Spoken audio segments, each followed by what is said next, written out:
got a bit tatty like over the years. Larry was born in New York City.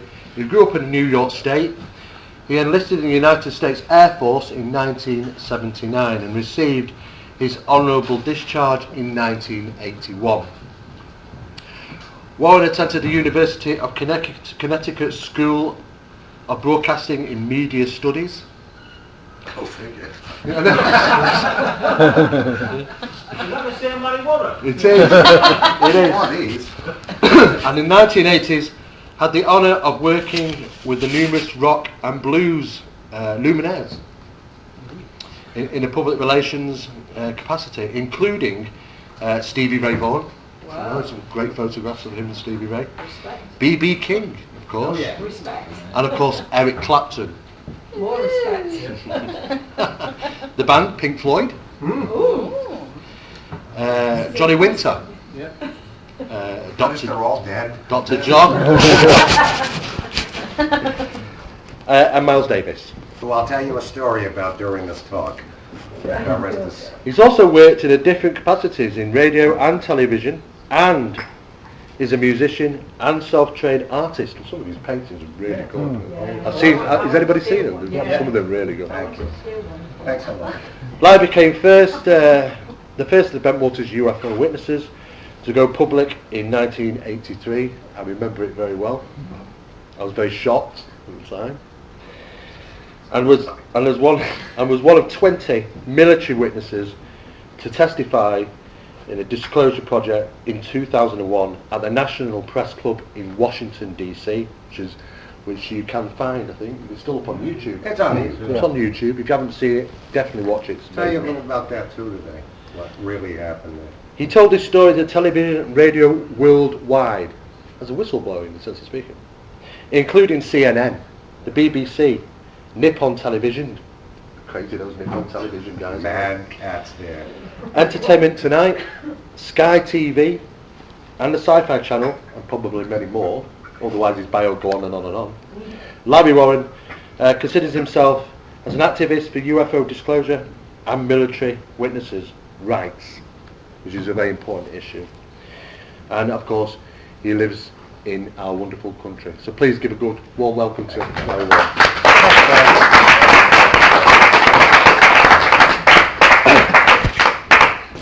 Thanks for coming, all you guys. And Russ, thanks for putting on a great day here for me. I've enjoyed it.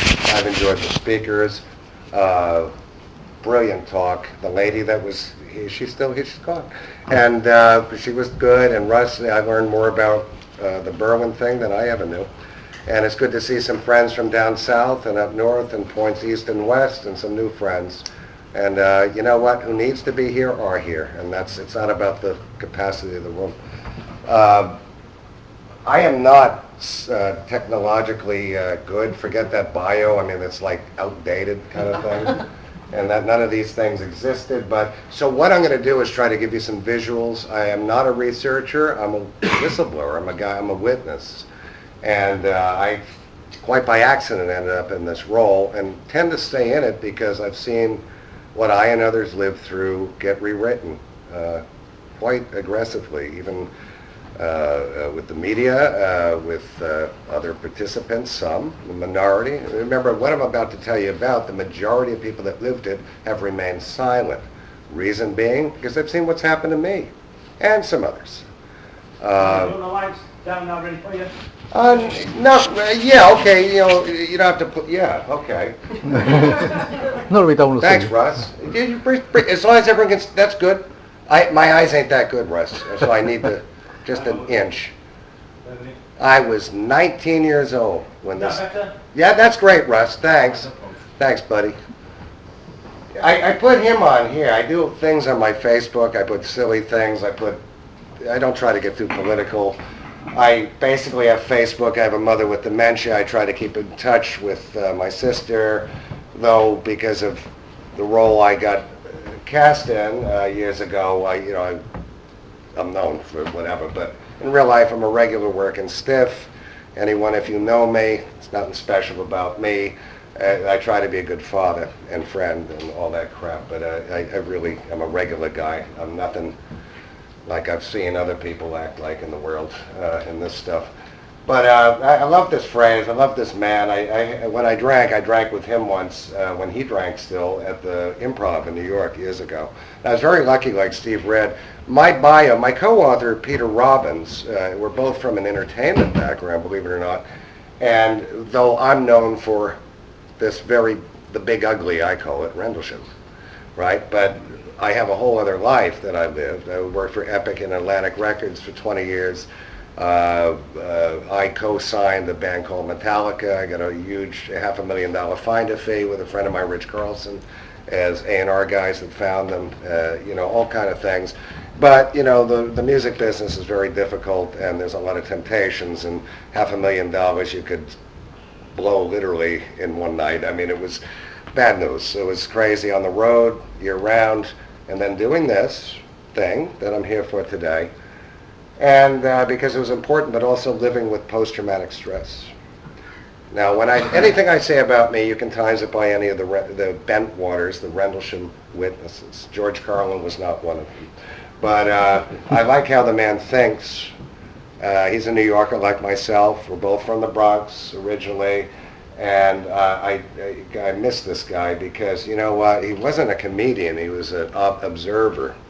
And the older you get in life, listen, it's all about observing. I'm an American. I've been in this country 16 years this time. Our Americans are no different than you. We're just spread out more. We have the same problems. We're not millionaires. We don't eat hamburgers for breakfast. We don't live like Kim Kardashian and all this thing that's happening in the world that's dumbing down our children, not mine. But and hopefully not yours, but it's what they want. They want just to see a stupidity, and it just serves someone. I love the arts, I love music, and it is an escape from what I'm here for today. And I live quite a bit outside this. I don't see conferences. If I get asked and I know people, it's usually an excuse for me to revisit old friends. And really, that's how it is me. It's just seeing old friends, and and then meeting new people that, like the couple back there, we were talking, was it you two nice people, that this is new, this subject, not just Rendlesham. You've had some things you've seen and you're curious. And you've come, and I honor that. I think that's real important, so welcome, And let's get on with the show here. When I grew up, when I was so young I could have seen that. No eyes. In 1921, and when I was a kid, I grew up regular kind of Ozzie and Harriet American kind of family. President Kennedy got killed, I remember that. And I remember my mother walking on the Christmas presents. She was wrapping, it was Thanksgiving, and I was eating lunch, and I can remember this, and all of a sudden she's like a zombie stepping on Christmas presents. So went to the front door, and there's these two women pushing prams down our street, and they said something, and I just remember them running home. And I remember my dad, that's when men wore hats, like the gangster things, still did that. No seatbelts in cars then, by the way. When I'm making a point about this, I have extraordinary recall for certain things. Bills, no. So I can remember that day, and after talking to my mother, she actually was in shock because it said the president has been shot in Dallas, and on the radio. She walked on, she was just in shock, and it was a big deal. And I do personally believe that was a coup d'etat. My government was never the same ever since. That American dream has never been the same since, or even the ability to obtain it. I think we have a similar problem here, minus the power removed via bullets. But anyway, I have a great recall of things. As a child, I did not grow up in a family where the paranormal, UFOs, this and that. I'm adopted. I'm very proud to be. This book, where is it? This is not a UFO book. So if you think it is, it ain't. It's a story about really people, and that thread runs through it, and then it leaves it to you to. I'm not trying to hawk books, but and I appreciate everyone's gotten them. And I'll tell you why I wrote it. To meet chicks. I'll tell you why we did it. I use humor, because, I'm not a lecturer. I'm not a professional at all. There's no profession of this. You were fantastic, and I rarely listened to other. You really were. I was like, God damn, I didn't know that. Fucking good. Rush, you were fantastic. The funny thing is, in 1979, what makes someone go, it was not a popular time to go in the military. We had Vietnam, Saigon fell 4 years earlier, and we had a thing where Iran, the Revolutionary Guard, raided our embassy. The movie Argo portrays some version or another of that. It's a great movie, even though whatever they did with it, it's Hollywood. But it was the catalyst to get me to go in the Air Force. I was a musician. I played in rock and roll bands. I was in high school. I wasn't a great student, but kind of like my son. But I was blessed to come to England as an exchange student down in Billericay, Essex. And I went to school there at the Mayflower School. And I was so hooked on England, man. Giant Beatle fan. I met John Lennon as a kid. And I just, man, I'm in England, And that was a real transformative experience for me. I had a lifelong history with this phenomena since I was a child. Didn't know what it was in the mid-60s. Yeah, Betty and Barney Hill's thing was known, but definitely not in my house. There were, like Steve, you were talking about your dad and his books. My dad, you'd find his golf clubs, but not a single book, unless he was a big business guy, but no books on. Didn't happen. It just wasn't part of our house. But I had invisible friends that I could see.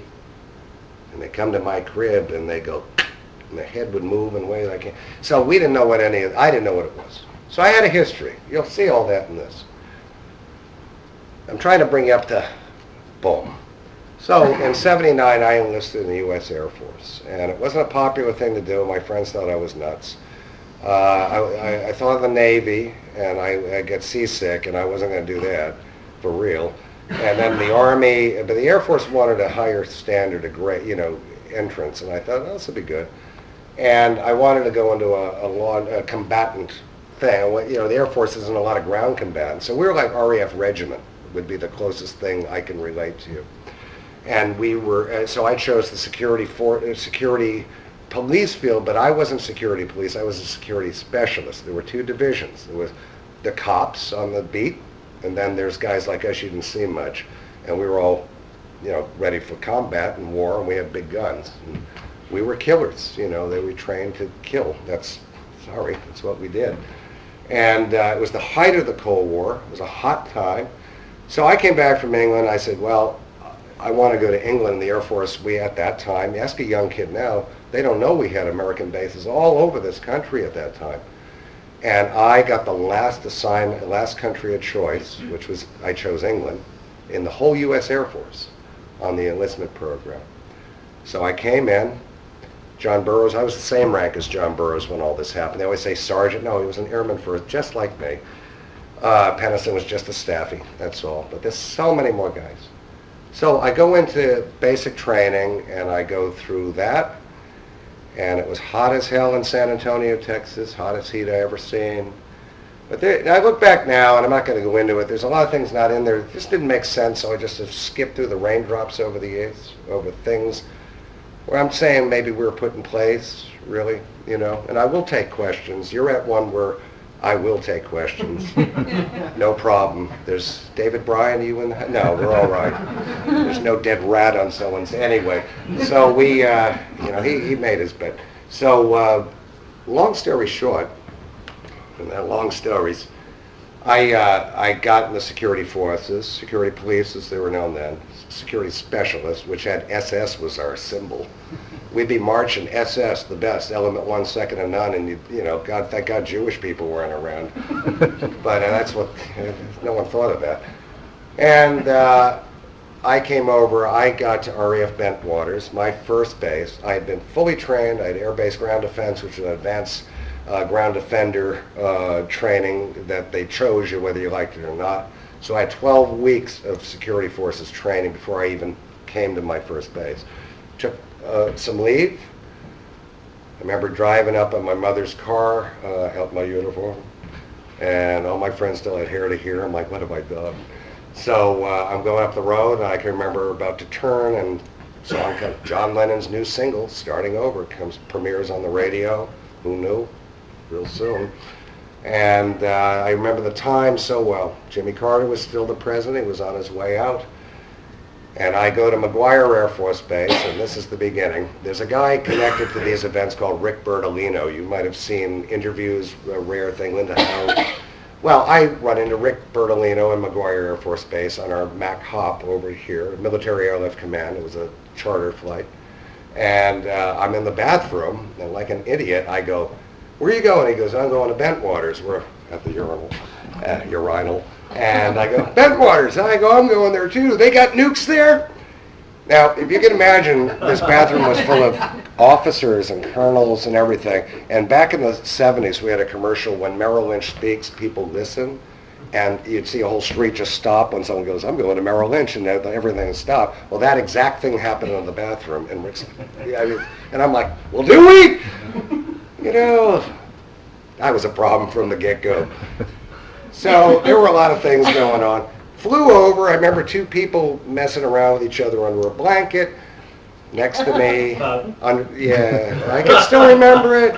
And that's not in the book, but it was really poor taste. And I drew these orders, weird stuff that was just coming to me, because there's a lot of things that come to you, and this stuff, I don't know, that I still have, that paper. Everything I talk about, I have all this stuff. It's mentioned in there. It's not reproduced.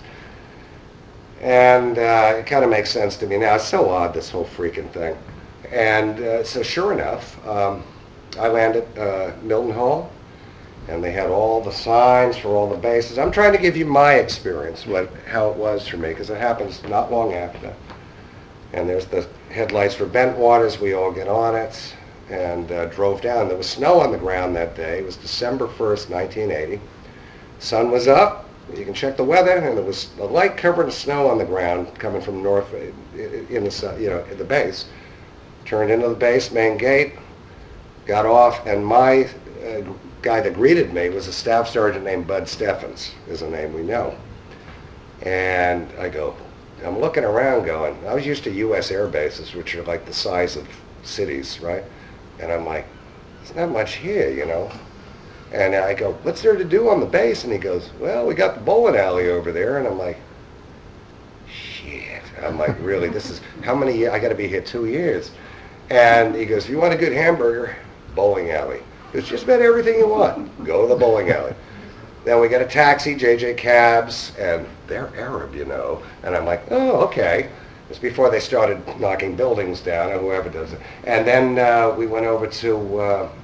we had the House of Sound. You can get big Kenwood speakers, size of Led Zeppelin, and we had them in our rooms. I mean, we had it all. Led Zeppelin, AC/DC, Back in Black had just come out that month, and I'm just trying to give you a flavor and the time frame. And so I lug my shit over to my dorm, and I meet my roommate, who was, now mind you, America's a vast place. If you don't know, if you do know, it's vast. Even if you're from there, you realize if you travel it, it's big. Therefore, each state's like a different country, and therefore different ways, different religious views, different views on the world. North-South divide still exists. West Coast is distrustful of New Yorkers and basic training. I remember the instructor, RTI, saying, there was a bunch of us New Yorker guys, and he goes, "Watch your valuables. There's about 6 New Yorkers in the flight." Like, you bastard. He was probably right, so, but, and so we get through all that, and I get my room, and it was really dingy, dumpy thing, and bad brown curtains and bunk beds. And the other guy comes in and goes, "Hello," and I'm like, "How you doing?" And I go, "What's your name?" And I won't say his name because he does play a role in this. And he was in a training flight with me, and he got set back for 4 days because he left his weapon next to a tree and forgot it or something. He actually did. He's from Alabama, so they do these things. And, they're not sophisticated like us New Yorkers. Right. And at 19, you think you know everything. Everything you did, everything. It doesn't matter. And I got in the room, and we're kind of figuring out where the beds are going to... Your bed's way over there. I'm going to have mine here. Split this damn bunk bed because I'm not sleeping under you at all. Get there, and we're just staring at each other. We just did not like each other. Go to bed that night, and all of a sudden they're banging on our door. It was the first shirts. He goes, grab your alert gear. We're on alert. This is countering what Mr. Holt says, right? I said, we don't have alert gear. And I talked our way out of it. I was tired. I wasn't going to go out wherever they were going. Get your, we don't have anything, you know. I've only have my underwear I'm in, that's all. All right, you know.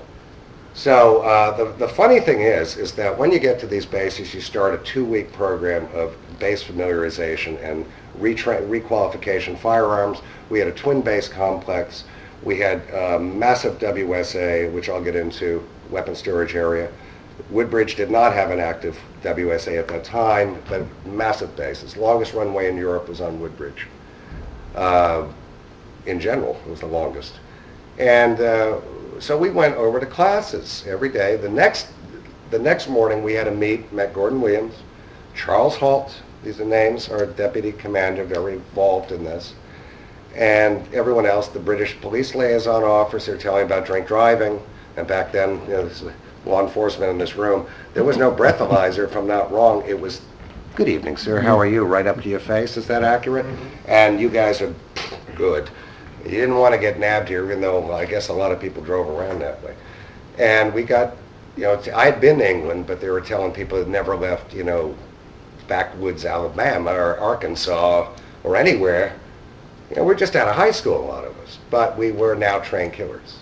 You look at pictures of me in high school, just the 2 months, 3 months, 4 months before, and then when I'm on that base, different face, different thing, and that's what they do to you, right? You're not there for create UFO stories, and so I'm just trying to give you a background of us because I'm not from this country, and you might have a different experience if you're in the armed forces here.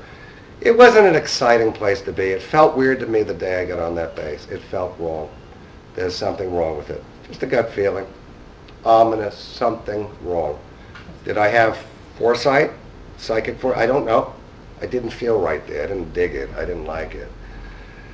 We got through our 2 weeks of training. During that training, these two fellas, we were talking about John Lennon or the Beatles. Lennon was coming to England to perform in March at Wembley Arena with a new album, and this instructor came in and he goes, one of them Beatles just got shot in New York a few hours ago.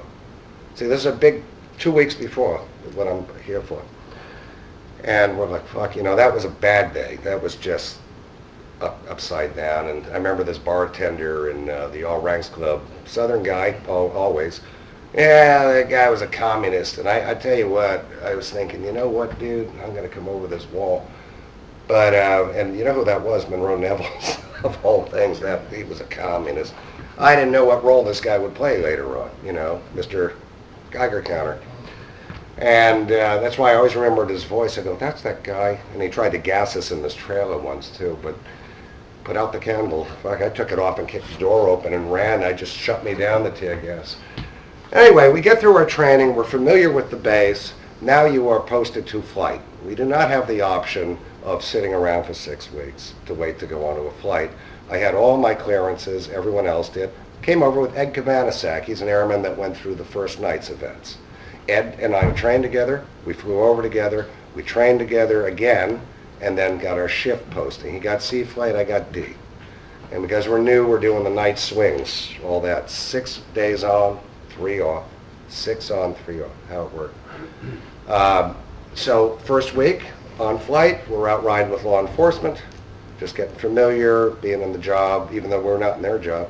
Second week, you might not be in the WSA, because that's the 3rd badge. I hadn't gotten that one yet. Clearance was coming, and that came on the 15th of December, but they hadn't issued the pass. I shadowed in the WSA. On that night, I found out that we had the largest backline tactical stockpile of tactical nuclear weapons in NATO, housed on RAF Bentwaters. You didn't know it at all. Now, you had at that time, I'm trying to, this is important stuff. At that time, you had the CND people, the women, going to Greenham Common and chaining themselves to the fences and all that mucky muck that went on. But we had a sign in our WSA better on their fence than ours. Because Greenham Common was a diversion. That's the fact. I know, because I worked with it and we knew it. Makes sense, doesn't it? Everyone in that area knew we had the bomb. We had 100 tactical nuclear weapons. They're not long. They're about from here to here. And there's a 1-mile blast radius for each one of them. And, you know, count your blessings for a few thousand years in that neighborhood. It would turn to glass about a mile circle. Glass. That's what they do. And they can be fired. Well, these were, and people say, well, Bentwaters wasn't nuclear capable aircraft. No, we were A-10 tank busters, low, slow tank killers. They go over to the FOLs, forward operation location, kill tanks if that kicked off, which came close at this time with Poland. Very close. But just north of us, we had F-111s that were nuclear capable. You don't keep the assets with the bomb. The assets fly in, pick up the bomb, and go. That's how you protect the two assets. Separation. Don't keep them all together because we were first strike. In reality, what I learned in my first few weeks on Bentwaters is that if it had kicked off in the real world way, we had about 5 to 10 minutes to say our prayers because we were first strike. Retaliation. We were first strike option instantly. We were targeted by them. Our base was gone. But we had ditches, and they'd say, still, you got to get in there, hit the low, and put yourself into the ground. It doesn't. You're incinerated, just you're liquid instantly, you're vapor. So it never happened. But here's what did happen. One night, I'll show you a picture. Just bear with me as I do this, and I'll keep talking. As you can see, I'm pretty good at doing that. I don't know if I'm making any sense about it, but let me do this. I hope none of the nude pictures come up. Oh, there's a mouse. That's you promised me there wouldn't. I tried to, but you know me.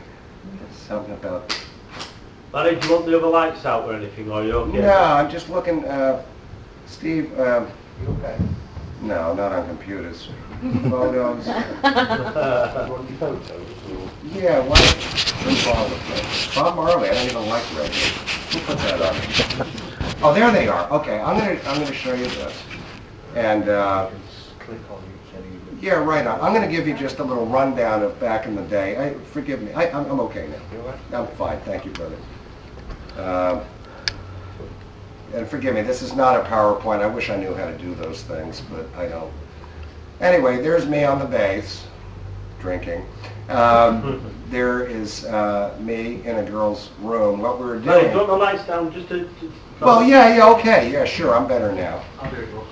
Thanks, guys. Sorry for this not being a PowerPoint. I'm trying to give you, instead of a talking head, and I'm going to show you some video. But this is, we would do dorm clearances. We had a curfew for men in the female barracks at 12 o'clock, so we'd have to walk through and clear the rooms. And this is a week before the incidents. And this girl named Cookie took my picture. Spent some time with Cookie in a whole paycheck once in London. I think I mentioned her in the book, actually, without her name. But we're friends on Facebook now. God, she looks different. Anyway, this is... you know, I'll tell you the era. Here, you'll love this. This is me and Jeff Lindsay, who I talked into going to the Air Force, and he still doesn't forget. He goes, if I ever set foot in Texas again, and that's in basic training. And you can see the era. There's a Vietnam POW behind us on the wall. That's the era we're in. But that guy was like Bill Murray. He was just a whack job funny. I went to high school with him, but he's still angry about Texas. Who wouldn't be? But this is the kind of big things we would drive, you know. Armored vehicles, that's on Bentwaters. Oh, the cars, how modern. Someday cars will fly, we thought. Forgive this kind of rough housing I'm doing, but that's me down in Air Base Ground Defense training. Looks like MASH, doesn't it? Hawkeye. This was usually my attitude back then, but wasn't I so hip back then? How embarrassing. But this is the day, you'll love this, me and Jeff Lindsay, who has never talked to me again since I took him in the Air Force, that's when we're actually leaving from Albany, New York to go to basic training, And I think my mom took that, and Jeff became a carpenter. In fact, he was in tears because they sent him to Guam. He's an outdoorsman from the Adirondacks, right? They sent him to Guam. It was the best. He loved it. Married an old friend of ours, Lisa. She was a teacher, but she was a honey, I'll tell you. But this is RAF Bentwater's control tower when it was still during 1981, which is still there. I'm just trying to give you a little flavor. These are my own personal pictures. This is me. I'm painted by certain parties to be some kind of, outcast and miscreant. I was served with honor, and that's an A-10 back there. This is an Alpha Alert area behind me. There's lethal force all in here. You can go walking around that place, baby, without triple ID. And that's me, and let's see. Which now my son looks like me, which is, God help him. And then, some of this out of order. This was our center, that building is still there, the wall. I just went in that building a few weeks ago. It's like dead birds, all kind of things. But we were the best security forces in NATO that year, in USAFE, the U.S. Air Forces in Europe. So we're not monkey boys and, chasing lighthouses and smoking crack in the woods or whatever was popular then. And I resent when people like Ian Ridpath, and for the folks that don't know, there were people that make it their business to open mouth without really having anything to say. They chat dust, as we say in New York. But they make a career out of it, and no matter what the odds are against them, they maintain these ridiculous, and you find this throughout the UFO phenomena and explanation, then I find it comes from fear or just, I'm going to get attention off this mofo no matter what angle I take. And you'll find that an awful lot in this stuff. I always say, go hang out with Kim Kardashian. It'll make as much sense. These are the type weapons. This is our armory on RAF Bentwaters. Those are M60 machine guns. These are Motorola radio antennas. These are all M16 stacked. These are alert bags with chemical warfare suits, gas masks, all stuff you'd stick yourself with for radiation. It was an ugly time. Those are all our bricks, batteries for the radios, 4-channel Motorola's. They're very expensive. These are M16 barrels. These are mean dudes, these guys. And we were in the killing game. That's what we were. We were base defenders. We were trained to kill Spitsnaz if they came onto the base. I want to show you something here. This is my last day of high school, which I do look just like my son now. That's my last day of high school, not having any, just got off the bus, not knowing what the hell was waiting for me.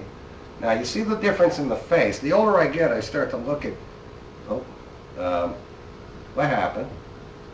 Oh, sorry, I'm trying to do the screen on here. I hope this isn't boring. I'm trying to give you a flavor. This is us at a movie, the Rocky Horror Picture Show. These are all my brothers I served with. Some are on my Facebook still. All of them went through these events. You've never heard from them. You know why? Because they're smart. They're smart. And I'll tell you what, Jimmy Harper here, that's how our uniform was. It's all OD. That's called OD. It's not bright. The Air Force had transitioned from the white and blue the year before. He was a madman. This is how these sign would have greeted pilots. That sign is still there now, and it looks like an Egyptian artifact. It's so worn down. But that was how the sign, and I thank the good Lord I took these pictures. But I'm going to show you some really heavy pictures. On the base, these are our dorms. The houses, folks, you guys are talking about, this is them just being built on the field, straight ahead. They were all being built now. This was my dorm building. Beautiful, weren't they? Good Lord. When we were off, we partied at the club. It's a love thing. Dun, dun, dun. Remember all that? We had some fun there, and there was some bad dancing going on. But we had 2 disco balls. Match that. And believe me, I'm getting to it, but I'm trying to put a face to it all. And it's important, I do. Okay. On the events, I was off. Christmas came. I did not know there were 2 previous nights of events. So I'm going to give you a rundown now. This is Eastgate Road. This is the end of RAF, where are you? RAF Woodbridge, here. And that's the beginning of the fence, and at the end of it you turn left. Now this picture, now those that are familiar with the forest, now. Oh, do you? Okay, oh, that's beautiful, instead of the little Mickey Mouse things going around. Okay, this road, now this picture is taken in the spring of '81. So if any of you have been there, you'll notice how close to the road the trees were back then. It's a very different forest. So when people say, this is where this happened, and this is where that happened, and we're going to put a little kiddie ride there, and a saucer, a thing that no one ever seen except one guy, and the person next to him never seen it, and we're going to put signs up that mislead you all around, you got to remember that entire forest was wiped off the map in 1987. Gone. So how can people go, boom, but what happened to me and what happened to others happened in an open field that it remains unchanged. And it's important details like that. I couldn't find bones in that forest nowadays because it's not the same forest. There's some trees that remain, but this is the wishful thinking of people that want to make this their own, but they got to earn it, you see, and you get, oh, mouse. And I have a real problem with people not earning their way in something that took lives, ruined families, this, that, and the other, and trying to attach their star to it without earning it. Forgive my angst on that. This is a picture taken night number 1. I can tell you the facts of this. This is heading, you're seeing the forest as it looked in 1980. This is in early December. It was this is how, we had a free fire zone. So if you know now the trees are right up to this road and that road's falling apart, this leads into Woodbridge Base. That's what, there's no trees here so we could see the enemy approach. So there'd be no cover and trees for them. So it was called a free fire zone. We have 500 yards, we had a kill zone right off the fence in your country. Peter, stop commenting on my post. Peter, hello, they're in a conference he doesn't want to be at. And anyway, that's the forest as it looked, the tree line back then. And this is where the story begins. I'm just trying to put some imaging, because you won't see accurate shit on these TV shows, guys. I do them and they don't do them accurate. Even after they say, we're going to do it just right. No, you're not. You're going to be as wrong as Liberace's wardrobe, and that's what and they always are. What that is. Night number 1, and I'm basing this on knowing the people, and also spending a lot of time with John Burroughs, who was one of the first nice guys just last year on site. We are now friends. We've worked out a lot of stuff. We each are on our own journey with this. Night number 1, even I learned something. They were on a patrol to check. Come down this road, turn this way, there's the famous East Gate, you always see, which was only a gate then. It wasn't a full gate like you see now. And there wasn't guard shacks, and there was a little plastic hut. And it was not a very used gate at all at night. So they checked on it. John checked on it.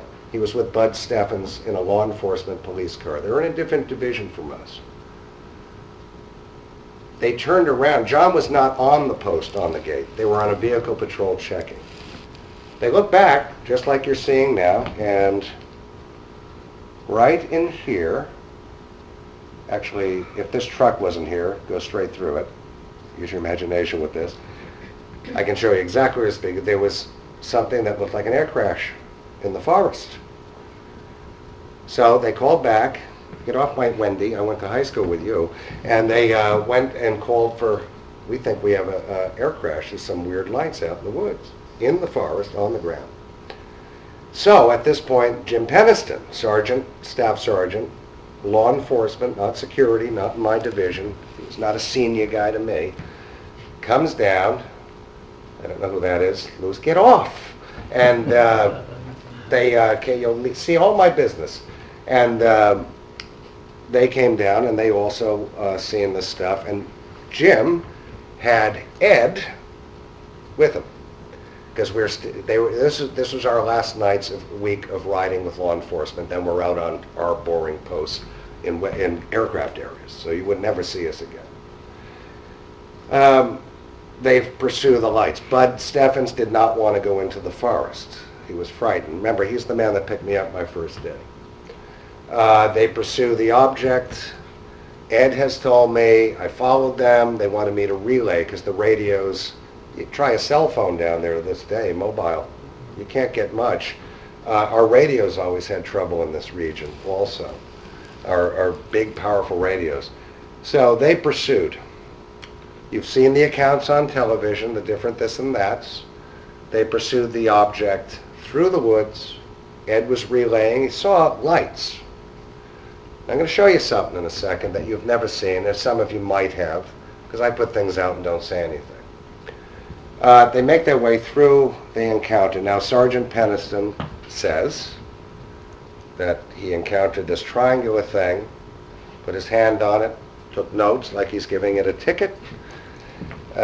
All I know is I was trained, if I saw something floating off the ground in a forest, or a Russian tank, or a jeep, or something odd, we were trained to do one thing: cover and conceal and relay. You cover, you conceal yourself from this potential enemy, then relay information, even with a runner, if your radio don't work. Not, does this work for you folks?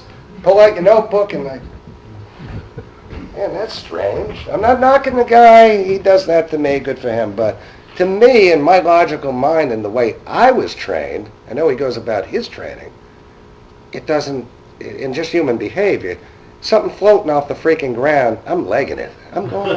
I'm not there taking notes and, that's interesting. Maybe he did. The guy standing next to him has no recall of that, has recall of lights. Now, Peter, go away. We know you're there. Then I knew this guy could not, he's got to be here all the time. So the next thing that happens is that, I say, I'm not there with these guys. I wasn't even on duty that night. Well, the guy next to him, Ed said, I seen all the lights, then they're gone for a while. Something did happen to these guys, no question. Could be different perceptions, this and that. That event on the first night was photographed, and Jim Peniston says he did, but it was photographed by someone else. Because these events, folks, someone knew they were going to happen, because there was a lot of R&D that was put in place there. And I'm going to tell you some new stuff that could vector this stuff in. Who do you study best on? Who has no rights? You're under the UCMJ, Uniform Code of Military Justice, not under civilian law. Quiet area, Christmas time. Ain't nothing going on at all, even at the best of times. Well, there was observers throughout. I'm not going to sit here and try to prove it to you. This is something I know. And these things were photographed. Flash forward a billion years later, our book comes out, first edition, 1997. It's a big deal. I get contacted by a lot of guys involved in this. Lots. And even people involved in slant missions that were connected to this, that had been sick of seeing the many years of how, not just me, other witnesses were abused, used, this, that, and the other thing. I'm just throwing some things for you to think about. We can't get into it. I'm not, because it would derail for the poor people that don't know this thing. And there were photographs taken. I am about to show you an actual Department of Defense photograph, one of a number, and when these were passed to me, I brought them to the luminaries of American ufology. The guy that took them stayed off record. If you've read Georgina Brunei's book, Rest His Soul, she only wrote her book because of ours. I knew her before her book, and she has a big go at me in that. The reason why is that she was going to out this guy's name. This would have had that guy in a bad way. I am loyal to the death, so you want to write bad things and inaccurate things about me, I'm pretty freaking used to it. That's my truth, and it stands. 18 years in print for a reason. Now, a picture was taken, a picture, more than one was passed to me. Even my co-author, as much as I love him, it was a hot potato. They all ran for the hills. I don't know, you could be getting set up, this, that, and the other. Well, maybe until Monroe Nevels, who ran our Geiger counter with Charles Holt's party, And John Burroughs himself said that's exactly. In fact, John Burroughs is in the picture next to the phenomena. Sound amazing? I'm going to show you. I got to do PowerPoint, don't I? It's kind of weird. Give me about 5 minutes. No. It's shameful how I am with these things. I will show you the raw photo. I'm not really concerned what you think of it because I am, obviously, but there's been a lot of background with this. There's a lot to this, but I want to share it with you, leave it with you. But this is an actual DOD print. That's night one. That is the craft. In fact, as you go into it, Burroughs is just over here. That's about 100 yards from the cameras in the trees. It's off the ground, and that is actually taken there. Now, I can't go into a lot with this, and John's demanding I do, but, you know, because he's there, you know. And I've had this floating around my Facebook for years. I was so furious on how some UFO authors, things like that, don't really give a flying shit about the well-being of witnesses. And this is fatal business stuff, guys. This is involving federal government, your government, this, that, and the other. It's not a game. It did happen. And I could, you don't want to play chess with me on the reality of these events. I can assure you that. I'm going to show you that's a real picture, and I'm going to go into it even more. I forget what I'm looking for. Hold on. I'm going to show you another picture in a second. All right. You have literally seen an actual, I just can assure you without going, a literal picture of the phenomena in the woods on night one. Night two, and of course, whatever else happened, you can read about them. They have a book, Encounter in Rendlesham Forest. Please read it by the old knowing guy, Nick Pope. Good luck. I like Nick. I don't like how Nick operates, that's all. You go into, because dishonest. See, there's a book called Deliberate Deception, what's it called, Peter? Deception. And Steve Mara was kind enough to publish that. It is available through Phenomena Magazine for free, because that's a popular word. And you read and see how the game is played. And if you haven't read it, you really need to. Because it kind of surprised me. My co-author did a stunning job. And it's not, you know, to me, I went, it's just one more sack of garbage. But Peter, you don't mess with that Jew. That's all I'm going to say. Peter's a little guy, but he's a fierce little pit bull once you get him going. I want to show you, this is a good way to start here. I want to explain something to you. Night number two, I guess, was brought up last week by Colonel Holt. And I've seen people, we've got to know about Bonnie Tamplin. Bonnie Tamplin was a black lieutenant, female. Bonnie Tamplin was on a patrol, night number two, in a vehicle. And Bonnie Tamplin had something horrendous happen to her with this phenomena. I will tell you, this phenomena did not come and go. This phenomena was in that area for 3 solid days, whether it was visible or not at times. I'm going to go into that too. Now, Bonnie Tamplin, I can tell you about a week later, and I knew Lieutenant Tamplin a bit. I was in the backline offices with Carl Drury, who was a number 2 chief of security police. And Bonnie Tamplin and him, and I'm in a file cabinet. I had to pick up something, whatever. And I'm in there, and he was saying, you got to go back on shift. And she goes, I am not going out there, and I will do something to get thrown off. And she was terrified, this woman. She was praying. I saw that. I didn't see what she's seen, and I don't know what she saw, and she ain't talking. Again, do we blame her? Does she want to be another Rendlesham punching bag? A black woman on top of it? Are you kidding me? That wouldn't matter to some of these sharks out there. I hate cowards. I have a real problem with that. I wish I could lighten up on them, but I can't. This is great. This goes into it. Hitting on 1 hour, which is really good. Look, it was great, but I got to that base. This is at midday, about 13 hours before the third night begins, December 1980. It's the main gate to RAF Bentwaters. Why do I have a picture? Well, I went over there with a real bad camera I had as a kid, and it just was garbage. So I went over to the PX building, commissary, NAFI you call them, right? went over here and I bought a Keystone 110 Instamatic camera. I went with a friend, remember that Jim Harper guy like that? He had a car. We wanted to go to Ipswich before our shift. Our first shift was on that night, our swing. Sea flight was done. There was no rumor mill. Nothing. Pubs and all bullshit. There was nothing. I'm sick of the rewrites, guys. I don't care who you know, who you're allied with, this, that, or the Americans. I don't like Larry. I don't care. It ain't true. I was there. I lived it. You didn't. I'm just being in general. Tell your friends I said it. It's bullshit.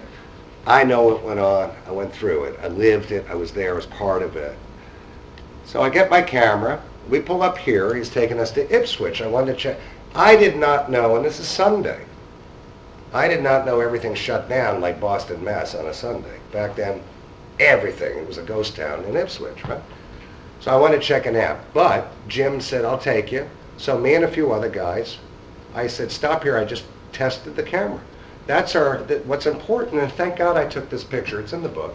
That's a guard shack for the entrance. Boom. These are sandbags and blast walls. We had a condition sign, and that's it. That sign would change to normal or alert. Now, 2 days into the incidents already, which I am completely unaware of. Unaware. No one's talking about nothing. Brenda Butler was not walking around this and nothing. Bullshit. Nothing. No one knew. I worked it. I didn't know it. I knew the guys. I didn't even know it. We were in an alert for a reason because of these events. There was an alert condition on these bases. That sign proves it. And look at how old that car is. Anyway, it really is. That's kind of hip. But what we did, and so we drove on. And what I'm about to show you, I, on my life, had no idea.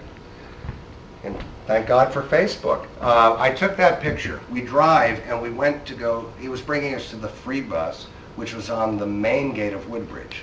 So we went through to the back gate of Woodbridge to go through. And as we get down that road, you know, where I said the forest is here and the fence is here, I tested my camera again. I rolled the window down. It was kind of a mild day that day, and I can remember it. I remember Kennedy and my mother on the presents and all. It's amazing the head I've got for some things and the head I got for a lot of other things. But I want to show you this. I took this picture. Now, it's in my Facebook. This is called Bent Waters back in the day. When I joined Facebook, I tried to put things on, and a friend of mine actually put them on. I didn't know how to do them back then. And I took this picture I found in a bag. Where are you? I took, this is the actual picture I took. It's actually in color, but somehow it comes out. Now, we stop. We're going down the road toward Eastgate, right, if you can imagine. And there was a low part of the trees, and then the pines all start here. So you're at the beginning of the road coming down, heading toward East. I wasn't taking a picture of the A-10. I worked around them all the time. We heard them. They were above us on the ground. But I just snapped a picture, and the A-10, I don't even remember the plane. I just felt, take a picture. Took a picture.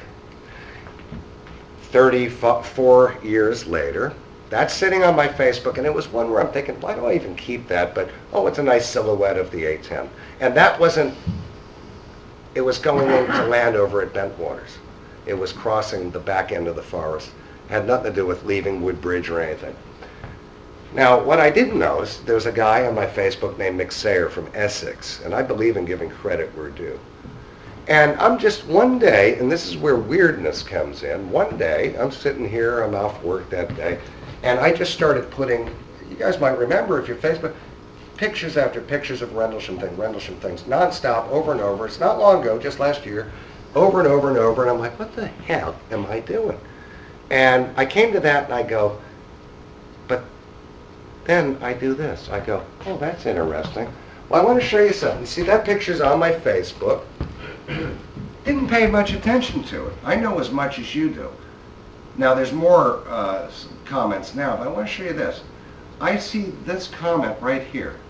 Larry, what is that just above the A10? Is it a remark on the photo or what, you know? And I'm like, I don't know. So someone else got on board with it. Who is it? Rich? Is it Rich, Vicky? Is it Rich? Robert Martin, right? And right, this guy got on it. Where is he? Robert Martin. This thing kicked off like a monkey. Now you haven't heard about it because I'm too scary for the field. Too much. Larry's got too much going on for him. That ain't right. Just the way it is. So, people smarter than me started to look at this, which I never looked at twice. And I'm going to show you what came out. Now, does anyone know who Dr. Bruce Maccabee is? He's an optical physicist for the U.S. Navy and U.S. government, by the way.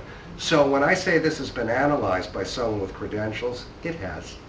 Now, what we're going to do is, I can't go and believe me, other people are now running with Peter does this. It's all part of everyone else's gig once I say anything. And good for them. You know, it's important it's out. Now, let me go to pictures again, Larry. Sorry it's so primitive how I'm doing this, but I do want to share this stuff with you. I think you're going to really... Now, I've described what I've seen on paper early on. It was on the cover of the News of the World. I didn't finish the drawing. About 1984, I drew, once this became famous and all, I drew another picture. And I said, that's the shape of the thing I saw. I wasn't quite an artist then. Some would say maybe not now. But what came out is exactly what I've been drawing. And I had no idea. So what I'm going to do, and again, we owe a great debt to this guy, Nick Sayer. Whoops. Just let me get to it, because I got to create, don't I? I have to do a PowerPoint, don't I? I have to join the century. My photos, and I want to show you guys. You're going to love this. If you don't, there's no hope for you. Let's see. Oh, don't look at that one. No, that's not me that did that. No, it's getting yeah, but now it has a colonel's head. So I'm, you know, I like a laugh. If my head was on it, it wouldn't matter. But let's get. God damn it! All my business is out there. There's my art, by the way. There's my son. He got a haircut finally. There's. Am I doing this right? Guys, come on. I just saw it earlier. Let's see. I don't know. Give me a minute, because I just want to show you this, then I can move on. Can I move on? Photos. Good lordy. Ah. There we go. I'll talk about this letter you see me with Gary Hay. That is actually, well, I'll go there in a minute. I want to just, good Lord of finding pictures, be nice to me right now. Me and Sean Ryder, that was an interesting show. Nice guy, actually, you know. That was, he's a druggie and all. He was a nice guy. I liked him. Seeing all my pictures. The Warriors, aren't we all? Alan Godfrey, what a doll, huh? A hero. I didn't put that on there, sorry. Well, you know, guys, Steve, do you have that picture? I don't know if it's on here, but I don't want to play around with this shit all day. I have. Yeah, that's it. Is that the watch? No, I'm trying to post the picture with the A10, the actual, No, you don't. oh no. It's going to top. Yeah, it's in my pictures. It's definitely going to be. Yeah, I got crazy friends on this stuff. That I don't know why that's on there. I should just send Peter, post the damn picture, will you, since you're part of the conference. It's, these are things people send me, your photos. Your photos. This one here. Let me try this. So it's But going I've to done be that. down. It's going to be down Just bear with me, you just have to see this, guys. here. I got too many. But I know we. And why I didn't have that out, I don't know. Well, it's a very significant. It is. It will be there. Just bear with us, guys, for a second. Hey. Okay, go Yeah, back. back up. That's it. There it is. Okay, here's what happened. Thank you, you were king. That's why it turned into Florence suddenly. Yeah. No, Italy. Somehow it's gone. Hold on. Right. So, go. Oh, go up more? Oh, there it is. All right, guys, this is the most interesting kind of weird That's it. talk you've ever seen, I bet. My son posing with an ass statue. Anyway, there's the picture you originally saw. As people went into it, it turned into that. As you go into it, then it turned in closer. You see the 3 delta appendages? And it is tens of meters wide. It is at a distance from the aircraft. Bruce McAfee did a whole thing on it. And that is exactly what I stood 15 feet in front of on the ground.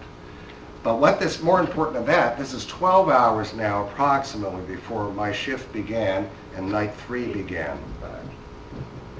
God, we know you're there, Peter. But now, this ain't Photoshop, it's a 110 camera took that. I did not see it, I felt compelled to take it, and 34 years later, we find it. And it matches everything I've seen and what I described. But I'm not here to run my case at you. I'm trying to give you an overview of, and a lot of people have done work on this. You can see drawings I did in the 80s. I don't know where that one is. I'm not going to waste your time.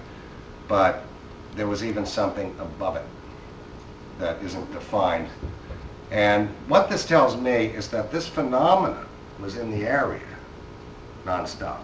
Whether it was visible or not, it was here to do something. And it wasn't a come and go random, obviously 3 nights in a row, there's something going on. So that's just a point. I wanted to share that with you. I'm not going to give you analysis and all because I'm not one of them people. Other people are all doing it now. But mainstream ufology, that's too scary for them. It makes me too right and that can't happen. But I'm telling you, am I right? And you, if you got a head on you, hello? I can't even work this. I couldn't make that up. Never mind the Christmas message from the Hells Angels there, but I'll show you. I'll tell you, one of the big allies I ever had, we'll give you a break in a minute because this is draining on me sometimes. This is Stevie Ray Vaughan, who now just went into the Rock and Roll Hall of Fame, where he belongs. After 25 years, he was killed in a helicopter crash, one of my dearest friends, and wrote the song Wall of Denial about Rendlesham Forest. It's on the album In Step. Give a listen sometime. And he was a lovely man, and I do miss him a great deal. And that's me, next to him. Anyway, you know me better than most people. I don't know if you saw another one of Tino's masterpieces. I think that's Leslie Kane and poor Nick Pope again. Tino is, oh my God, that's a new one. This guy is like a virus of humorous things, and it gets worse every day. I can't post anything. I want to tell you, a comment was made about Mr. Holt last week in his relation to me. I was a friend of this man for 30 years. My co-author was an executive assistant since the 70s, and he wrote the foreword on the updated edition of our book, and I'm very offended at a certain individual disparaging him by making the unknowing think that he disparaged us. That's called insane, particularly when provable lies are presented as fact. There's something wrong there in the head. That's not an agenda. There's something wrong in the school rules department. So, enough about all that. That's my son in a hotel. And but anyway, I had a normal family and all that, and we're not out of a mold, people like me, but there ain't many like me. And that's me back in about 1964, and my sister who looks like a boy, and my mother and my father, which didn't come out too well. My sister sends me, but she takes pictures like this, and that kind of thing. And this is when we actually did find out the truth, and we have been lying for years about Rendlesham. It was all for the money and women, but why doesn't that? Oh, here it is. No, I'm going to get on with it in a second. Oh, here's my son when he had shorter hair. Anyway, it's Yeah, we found the truth. We always thought that was probably off Colonel Halt's Cadillac, but that's what we're researching over here, and that's not an orb, that's me taking a picture of a picture. Because you know that place is crawling with orbs. Anyway, well, that was about fake veterans. My Sarge said you had a problem. We find them offensive also. The bottom line is that my night begins. I go down post. We go through guard mount. Guard mount is a thing where, again, these debunkers in this country particularly, they never come and meet us, though, I will show you. Ian Redpath has never made an effort to meet anyone. He's just has his agenda. Him and many others. What's the guy, Dave Clark, who had better records in the 60s than he does in this stuff? But cowards. They're frightened little people that will never meet the people and just spew bullshit through their intellectual garbage. I'd rather look at Tino's things. And it's just a fact. They're full of shit. Okay? And we scare them because we're not. And guard mount is a thing where you're checked if you're on drugs, narcotics, this, that, or the other, and you're inspected by a flight chief. You're posted to flight. You get your weapon. You clear them. You go out. I was posted on P-18. I was picked up by, we do radio checks. I was picked up by, after about 15, 20 minutes. I heard a radio thing from our tower, the Speak Ads Tower in the WSA, 80 feet tall. Those lights are back. And I'm like, what's that? And I saw these deer. We had lower fences then, not like you see now around the base. And I was picked up. They said, Warren, deactivate your post, which meant leave your post. I was on an alert post, a dug-in. If you saw that UFO declassified, that actor was actually at my actual post. No one had ever gone to that. I hadn't. And I was picked up by Adrian Bustinza, Lieutenant Bruce England in the passenger seat, who makes comments in that book, by the way. All the people that I was with, by the way.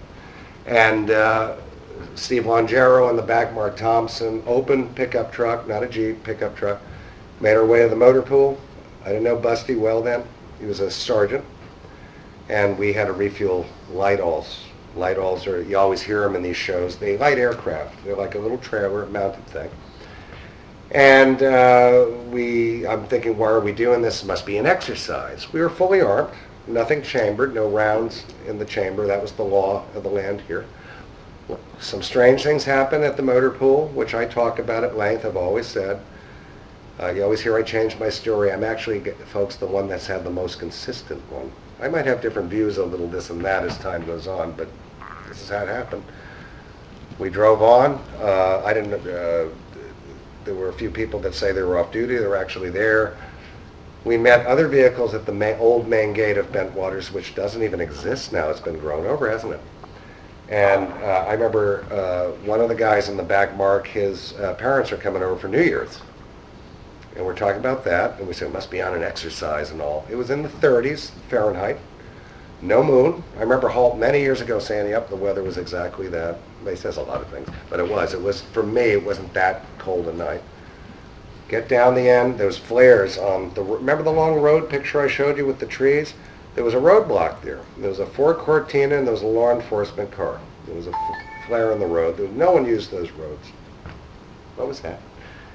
Oh, it was just a bell. And that guy's freaking me out. They're bad. The things people send me. But it was an open pickup truck, so I'm here. Steve's here on the wheel well, and there's a little bench thing. We had a weapon rack. We had the steering wheels on our side, the state side then, on our vehicles. And this Ford Cortina with this woman, and she was trying to get to the back gate, which was not used much at night. And I remember the LE telling her, oh, there might be an exploded ordnance. I'm like, what the hell's that about? So we left that. There was a little girl asleep next to her on the seat. I saw it. I'm looking down at it. Off we go. So naive, guys, 19 years old, heading into hell's mouth. That's what we did. And we get down the end, and where Left at Eastgate came from, people go, well, it isn't Left at Eastgate. Well, you know what? Artistic license. It's my goddamn book. I lived it. I bled for it. I'll call it what the hell I want. We get down, and Lieutenant England goes, he was an ex-Marine, by the way. He goes, where the hell are we supposed to go? And they said, turn left after Eastgate. That was awkward for the title. So I put left at Eastgate. We are left at Eastgate. We drove past the Eastgate Road, down the little hill, and some of you are quite familiar where I'm talking. The only trail that exists now from those days is the trail we turned up. It was a loggers access road. It was dirt track then. It wasn't stone on it. Stone was put on it when they cleared the forest after the windstorm for the heavy equipment, so it wouldn't all mud up. Back then it was just a dirt track, cathedral-like with the trees. We turned up that, I don't know if there was a gate there or not, they would have opened it. What Johnny Burroughs told me last year is that there was a command post set up just beyond as a campsite. He goes, you know there was a command post set up in there too? I go, I did not, because I never went there. He goes, there was. Head on down, we get to a clearing, which is still there. It was much smaller then. We pulled off, there's a dip in the ground that still remains, I don't know why. And we get out of the vehicles, we have red hats, turn in our weapons. Everything I'm telling you is verified by other people. Don't be fooled by these rewriters or whatever. And we turned our weapons in. We weren't allowed weapons on your soil. So their red hats took them off. We could transport them between the base, but we couldn't be on the ground standing with a weapon at all. It's against the treaty. We're foreign force. And this is the one point I believe I saw Colonel Halt, which I always asked him, did you wear aviator glasses at night? Did you wear night vision, glasses at night, gold frames? Because I sat with him in D.C. in 93, went to see him. I brought him all my stuff. He didn't put his cards on the table. I said, well, they're mine. He goes, how'd you get that? I said, I stole them, which he wasn't happy with.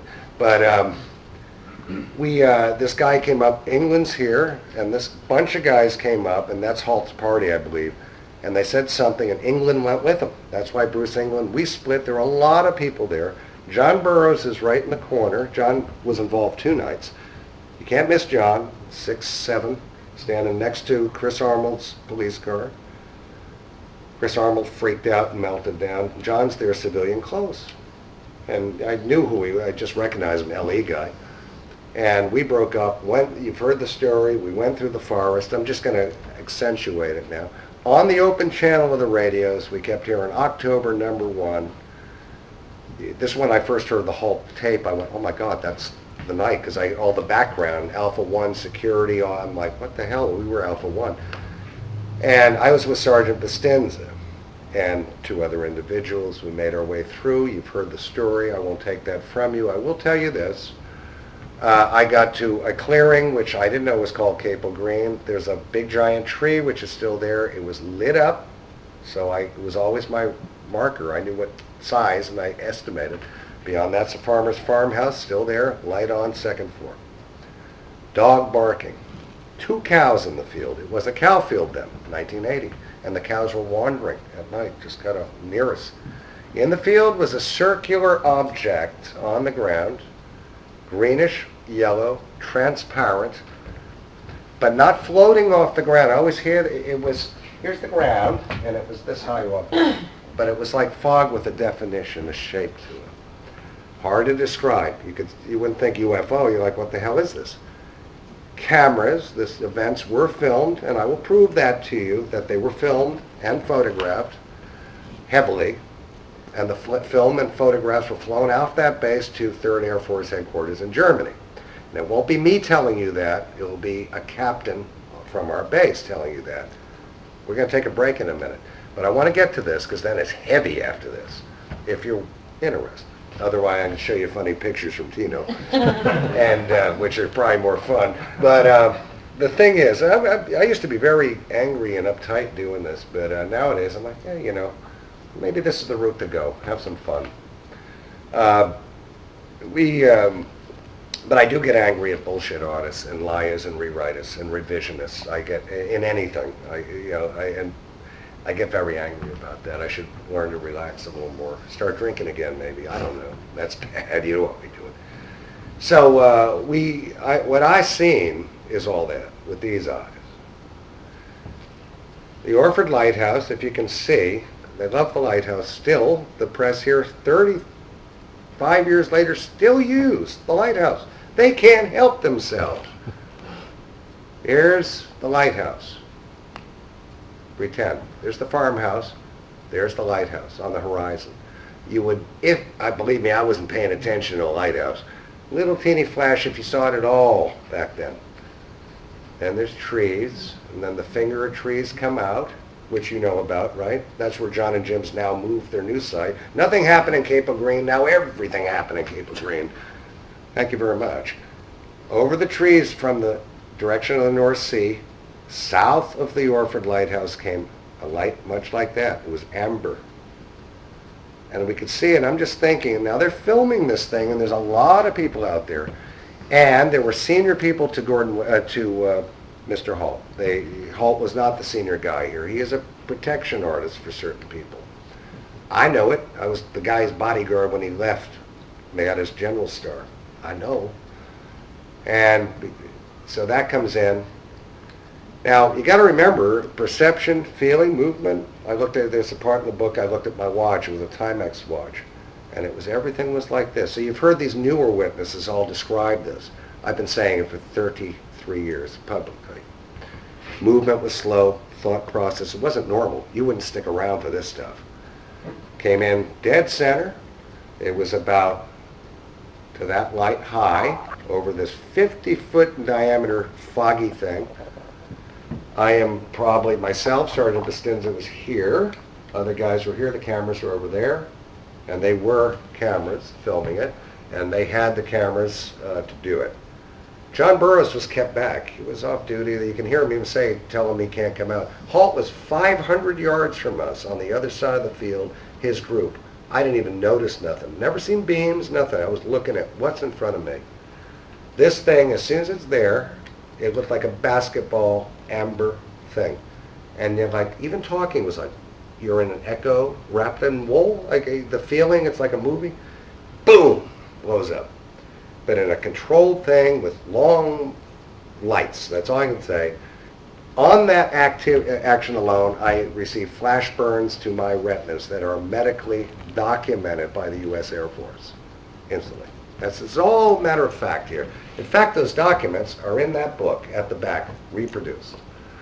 Next thing, well, we're going to take a break in a minute. It's hard to hear talking heads, but I'm going to show you some actual video in a minute.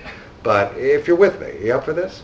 And but I'm just trying to give you a real kind of a sense of this vibe.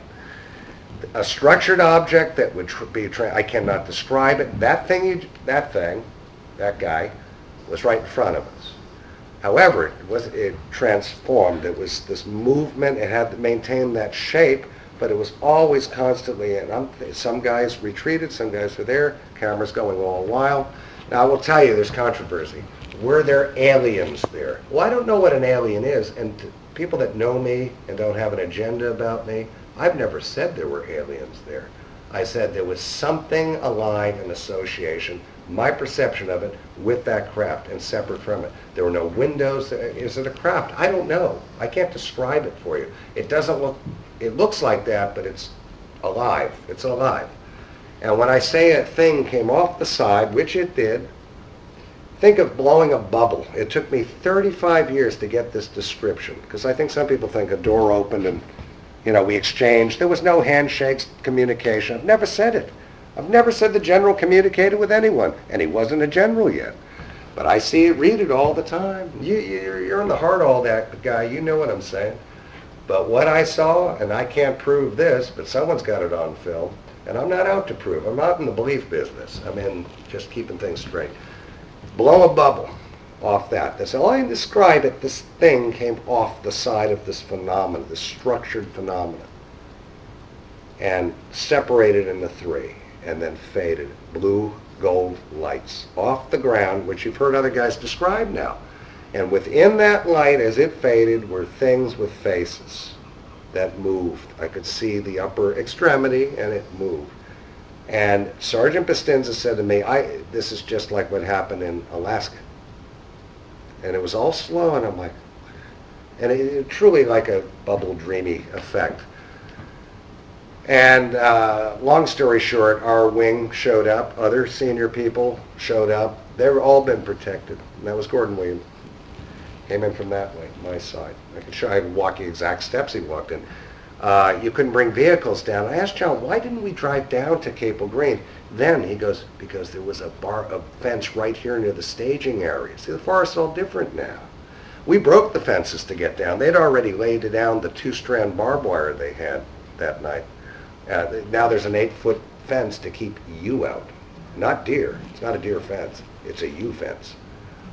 And though deer have been harmed in that fence, which I think is appalling, but the people that own that property are horrendous. Greenwell is their name. It's their property, but they're just nasty, evil kind of landowner types. Hang the rich. But the rude people. We don't want you UFO types on here. I said, I'll give you UFO types and stab me with our horse. That happened. We were doing a BBC World Service radio thing on tapes, years ago. And she comes riding at us with her horse, and her daughter was like so embarrassed, a teenage guy. I felt bad for her. How dare you come on my property? I go, oh, you wouldn't believe what's been on your property. Don't eat the carrots. That's all I can tell you. And does your daughter have 3 eyes? I don't know. Pretty kid. How did you know? I was there. And I'm not making light of it. I don't know what I saw.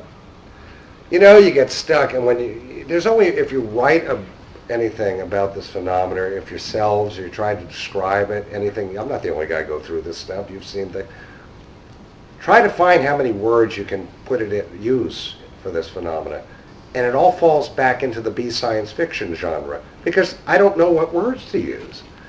And then pop culture runs with it, and it's got to be aliens, there was something alive, or it wasn't, or it put it in our heads, or it was, who the hell knows? I'll never know that, but it happened, and it left proof. This site where this happened is the only piece of land in Rendlesham Forest or around it that has any evidence of an anomalous event taking place. Scientific, where I say it happened, no one else. The only evidence of an anomalous event scientifically analyzed by Springborn Environmental Labs in Wareham, Massachusetts, twice. And you can read all these things, about it. I'm not into the science stuff, but it's just the way it worked out. Do you know about that? No, it's too real. You can't have this moving forward. So at the end of the day, I'm tapped out by Robert Ball, who was a flight chief. Head back to the site, to the parking front. I see these things, and they're close. There was a separation, but we're watching it. But no one was up there shaking hands and all this. I've never said that. But it makes a fool out of me, doesn't it? So it sounds good. Enemies will use that. And I look back, and that was in place. Sergeant Bastinza remained. This is why Bastinza's with Burroughs. Later, John came forward after I went back. Problem we got, and I'm going to break now, is that what I realized when I'm with with John Burroughs last year, I said, I came back, I remember you still standing there and yelling at Chris Arnold, who was a real prick, who got terrified and took pictures and says, now nothing ever happened. Humans shut down on this stuff, and we had a lot of different reactions from a lot of different people. But John still, I got to go back. And I remember him, John's very emotional. You can't miss the guy. And I'm heading back. But now the problem is what Ronnie Dugdale, this friend of ours, pointed out. In the book, I'm like, that's it, and suddenly I'm turning my weapon in, sun's up at at the CSC, that building I showed you. Now wait a minute. This could only have been at the latest 3 a.m. in the morning when I had left. It takes 10, 15 minutes to get back to Bentwaters. I don't remember getting in a vehicle and going back to Bentwaters, and all I remember is walking the CNC with my weapon, and the sun was up. Never thought about this, writing this book or anything, until John told me. He goes, well, that's Bastinza maintained, and that's where John, I'll sort it out for you. Take the mystery out of this, as weird as it is. How does people this and that? That's how Adrian remained. John's thing happened after me with Adrian. I don't remember how I got back. But then John goes, well, don't feel bad, because after I went forward and Adrian chased me, and John went into this phenomenon. He went in it. That's a fact. He's exploring it. He does things different, but I know for a fact he did. But he has 14 hours of missing time. And I'm going, And he goes, I always thought with you, your account, though, it just stops when you're walking back and then you turn. There's a big gap there. That's a problem for us that I don't really want to know. But it takes sometimes decades to even go, that ain't right. So let's get a little break. Russ, are you around still? He's looking after his mom, I know. But with that, Steve, you know conferences. Is if we take a little break and then I can come back and show you some video and then wrap it up. Thank you, Steve. That's a professional. Thanks.